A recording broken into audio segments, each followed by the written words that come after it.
सरहद कैसे पार की, वो सरहद कैसे पार की, कौन लोग थे वो, देश मजबूत मुट्ठी में है, कहाँ वो मजबूत मुट्ठी गई। अगर यही मामला कोई मुस्लिम लड़का अगर लेके आ गया होता तो अब तक वो कहाँ से जोड़ दिया जाता, उसके रिश्ते कहाँ से जोड़ दिए जाते। ये मीडिया का रुख क्या होता कि देखिए जासूसी करने के लिए बुला लिया गया इसको, कैसे कैसे और लोग आ गए, ISI का एजेंट है ये जो दोहरा मापदंड नहीं होना चाहिए, ये दोहरा मापदंड नहीं होना किसी भी समाज के लिए, किसी भी देश के लिए। ये दोहरा मापदंड बड़ा घातक होता है। ये क्यों कर रहे हैं लोग? आखिर ये बताएं कि वो किस धर्म की और किस धर्म से शादी हो रही है।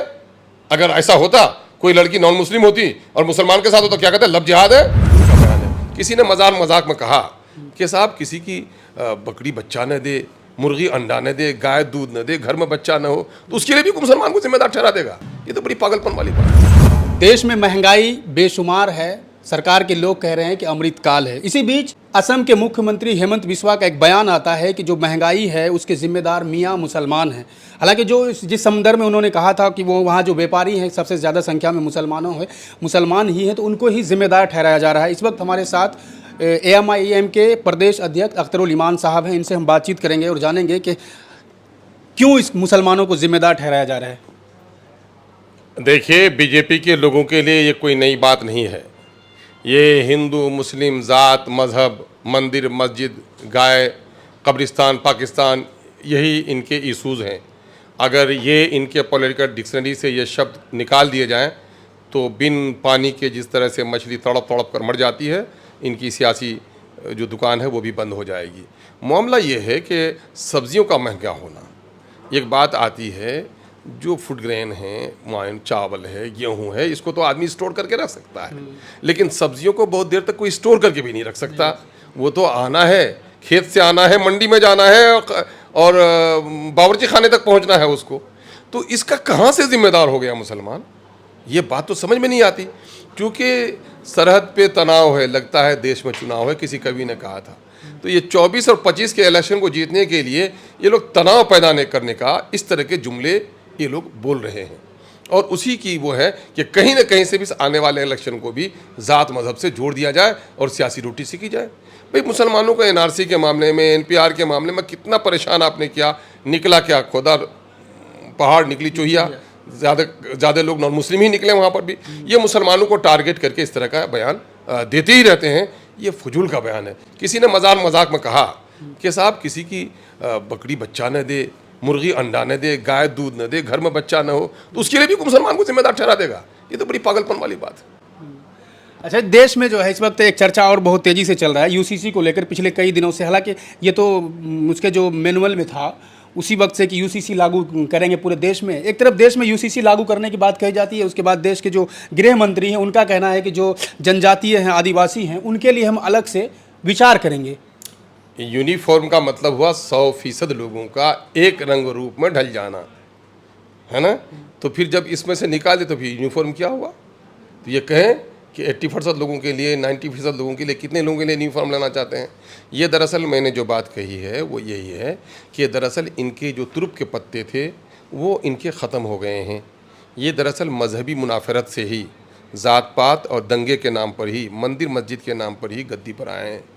अब गद्दी से इनका उतरना के दिन आ गए हैं, तो उन्माद फैलाकर लोग अपने तख्त को तो हासिल कर सकते हैं, लेकिन हुकूमत उन्माद से नहीं चलाया सकता। हुकूमत इंसाफ से चलाया जाता है, और ये हुकूमत में बैठकर इंसाफ नहीं कर रहे हैं।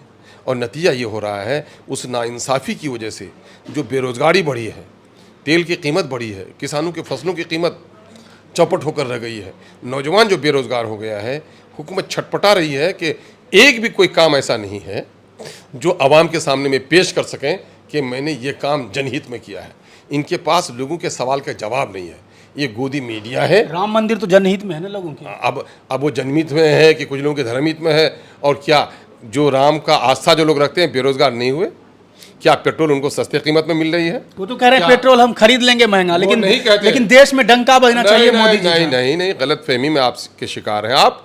मामला ये है कि गोदी मीडिया इस तरह दिखाता है, चलिए गांव में चलिए, बस्तियों में चलिए, ट्रेन के फर्स्ट क्लास की बोगी में नहीं, जनरल बोगी में सफ़र करके देखिए कि जनता आज किन किन चीज़ों पर त्राहिमा कर रही है। मजहबी जुनून से राजपाट हासिल किया जा सकता है, राजपाट मजहबी जुनून से चलाया नहीं जा सकता। इसलिए इनके जो तोड़ो और राज करो की नीति सामने में आ गई है। अब नौजवान रोजगार तलाश कर रहा है, किसान अपनी फसलों की कीमत तलाश कर रहा है, जिन घरों में चूल्हे बुझ गए हैं, गैस की कीमत बढ़ गई है, बेरोजगार लोग हो गए हैं, वो तमाम तो लोग अब इनसे सवाल करने लगे हैं, इनके पास कोई जवाब नहीं है, तो एक बार फिर देश में तनाव का माहौल पैदा करने की कोशिश कर रहे हैं। कहा जा रहा है देश मजबूत हाथ में है, उसके बाद भी एक लड़की जो है पाकिस्तान से बॉर्डर क्रॉस करके भारत आ जाती हैं और वो कहती हैं कि हम एक लड़के से, यहाँ के लड़के से प्यार करते हैं, यहाँ तक कि शादी भी कर लिया गया, धर्म परिवर्तन भी हो गया है।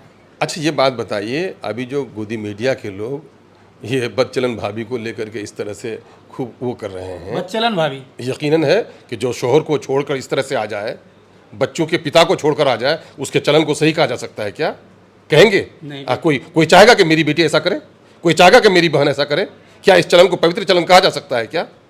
तो एक औरत आ गई है धोखा देकर अपने शोहर को, और ये बात बताइए सरहद कैसे पार की? वो सरहद कैसे पार की? कौन लोग थे वो? देश मजबूत मुट्ठी में है, कहाँ वो मजबूत मुट्ठी गई?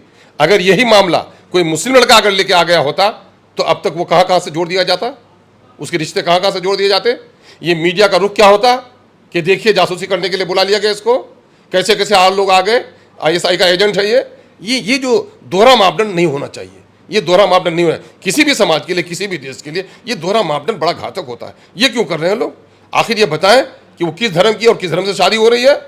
अगर ऐसा होता, कोई लड़की नॉन मुस्लिम होती और मुसलमान के साथ होता, क्या कहते हैं, लव जिहाद है बोलते हैं ये लोग। तो इस मुल्क का जो मिजाज है, कुछ खरीदे हुए लोग है ना, बीजेपी जो चाहती है उसी पर ये लोग डांस करते हैं, ये अच्छा नहीं है। मैं तो समझता हूँ कि जो मीडिया का काम है, पत्रकारिता का काम है, जर्नलिज्म का एक पवित्र काम है, जिससे समाज को एक नया रुख मिलता है, देश को सही दिशा पे चलने का रास्ता दिखाते लोग रहे हैं। लेकिन किस भंवर में फंस गए हैं लोग कि जनहित को छोड़कर निज हित के लिए सारी चीज़ों को चौपट कर रहे हैं लोग। भाजपा के कार्यकर्ताओं पे, भाजपा के लोगों पे, यहाँ तक कि जो उनके सांसद थे उन पर भी बिहार पुलिस द्वारा लाठीचार्ज कर दिया गया है, क्या कहेंगे इस पर? अब तो ये जांच का विषय है, कई भांत की बातें सुनने में आती हैं। बहरहाल ये सही नहीं है कि लोकतंत्र में जनहित के मुद्दों को लेकर जो सड़क पर आए और पर डंडे चले, लेकिन ये मसला जांच का है कि आया मिर्ची के पाउडर के छींटने की बात भी आती है, पुलिस के साथ हाथापाई की बात भी आती है, कहाँ तक ये सही है। लेकिन जो कुछ यहाँ पर हुआ है वो अच्छा नहीं हुआ है।